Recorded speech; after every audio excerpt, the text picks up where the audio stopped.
ஓ sorry, வந்துட்டிங்களா? நான் முக்கியமான ஒரு செய்தி பார்த்துட்டு இருந்தேன், ஒரு பிரேக்கிங் நியூஸு. அதான் என்ன டீட்டெயிலாக பார்த்துட்டு இருந்தேன். இப்படி தான் பாருங்கள், நம்ம முக்கியமான ஒரு விஷயத்த சொல்கிறதுக்காக யார்கிட்ட போவோம். அவங்க பாருங்கள் அந்த நேரம் வந்து ஃபுல் அண்ட் ஃபுல் இந்த மொபைலே இருப்பாங்க, சோஷியல் மீடியாலே இருப்பாங்க. ஸோ சோஷியல் மீடியா அடிக்ஷன் அல்லது மொபைல் அடிக்ஷன் என்ன அப்படின்றதான் இந்த நாள் நிகழ்ச்சியில் நம்ம டீட்டெயிலாக பார்க்க போகிறோம். வாங்க இந்த நிகழ்ச்சிக்குள்ளே போகலாம். காலையில் கண் விழித்தவுடன் மக்கள் யாரை தேடுகிறார்கள்? பெற்றோரையா, மனைவியையா, கணவனையா, குழந்தைகளையா? இல்லை, கைகள் தானாகவே மொபைல் ஃபோனை தேடுகின்றன. ஒரு நாளில் எத்தனை முறை மொபைல் ஃபோனை பயன்படுத்துகிறோம் என்று உங்களுக்கு தெரியுமா? அது நூற்றுக்கணக்கான முறையும் பல மணி நேரங்களுமாம். சரி, இந்த காணொளி மொபைல் ஃபோனை பற்றியோ அல்லது சோஷியல் மீடியாவை பற்றியோ மட்டுமல்ல, மாறாக மக்களின் கவனத்தை யார் கட்டுப்படுத்துகிறார்கள் என்பதை பற்றியது. 1973 உலகின் முதல் மொபைல் ஃபோன் அழைப்பு ஒலித்தது. அப்பொழுது யாரும் நினைக்கவில்லை, ஒரு நாள் இந்த சிறிய கருவி மனிதனின் வாழ்க்கையின் மையமாக மாறும் என்று.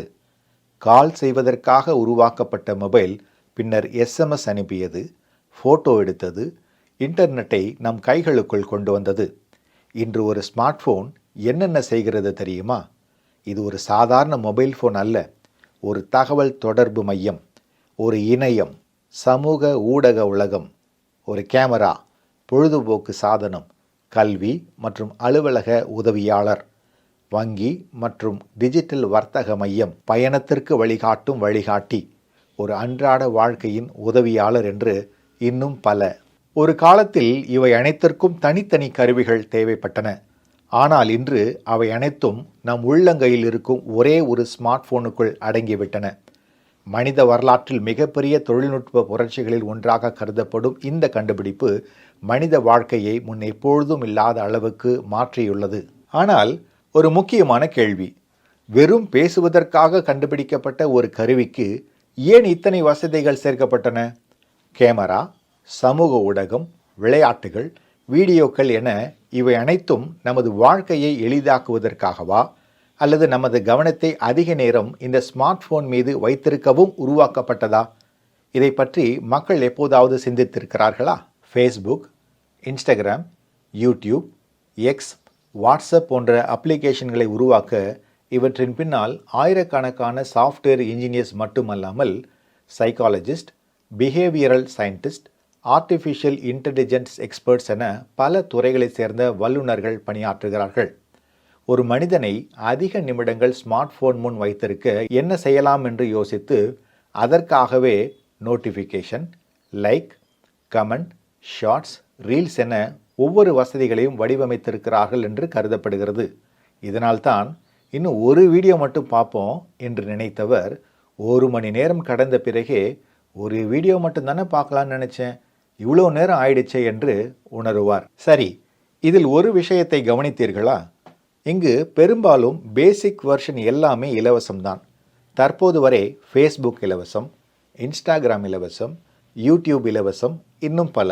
அப்படியானால் எல்லாவற்றையும் இலவசமாக கொடுத்துவிட்டு இந்த நிறுவனங்கள் எப்படி ஆயிரக்கணக்கான கோடி ரூபாய் சம்பாதிக்கின்றன? பதில் என்ன தெரியுமா? அட்டென்ஷன் எக்கானமி, கவன பொருளாதாரம். இதை பற்றி பார்ப்போம். அட்டென்ஷன் எக்கானமி என்பது மனிதர்களின் கவனத்தையும் நேரத்தையும் மதிப்புமிக்க வளமாக கருதி அதை அதிக நேரம் ஈர்த்து லாபம் ஈட்டும் பொருளாதார முறையாகும்.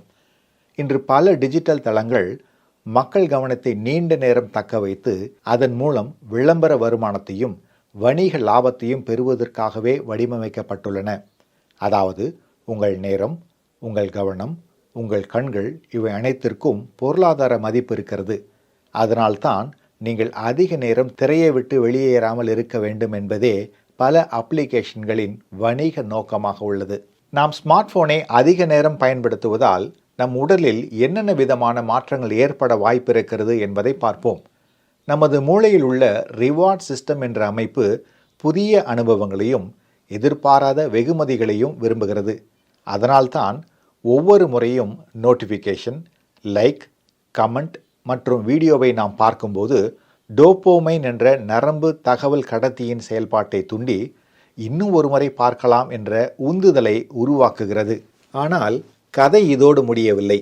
சமூக ஊடகங்களில் தொடர்ந்து வரும் தகவல்கள், விவாதங்கள் மற்றும் எதிர்மறை செய்திகள் சிலரிடம் கார்டிசோல் என்ற மன அழுத்தத்துடன் தொடர்புடைய ஹார்மோனின் அளவை அதிகரிக்கக்கூடும். இதனால் மன அழுத்தமும் ஏற்பட வாய்ப்பிருக்கிறது.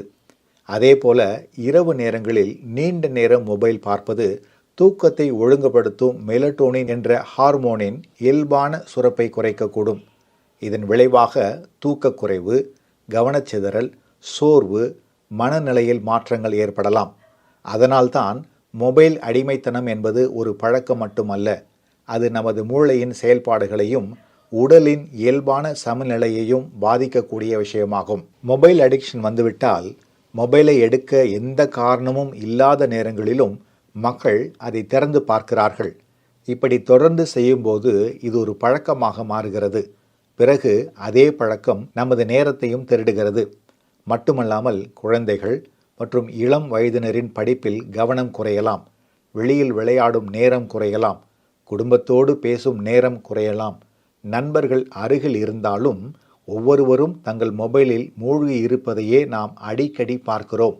ஒரு காலத்தில் மனிதன் தனது வாழ்க்கையை எளிதாக்குவதற்காக தொழில்நுட்பத்தை உருவாக்கினான்.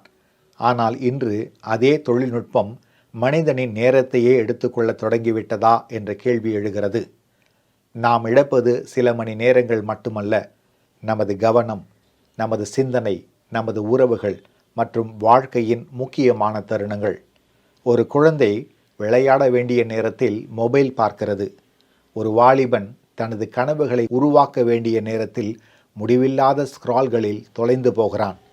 ஒரு குடும்பம் ஒன்றாக இருந்தாலும் ஒவ்வொருவரும் தங்களது மொபைல் உலகத்தில் தனித்தனியாக வாழ்கிறார்கள். மொபைல் ஃபோன் நமது கையில் இருக்கும் ஒரு கருவி மட்டும்தான்.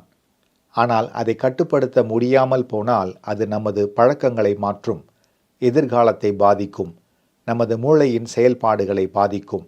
அது மட்டுமல்லாமல் நம்முடைய ஜெப நேரத்தை குறைத்துவிடும் என்பதுதான் நிதர்சனமான உண்மை. மொபைல் ஃபோன் நல்லதா கெட்டதா என்பது கேள்வி அல்ல.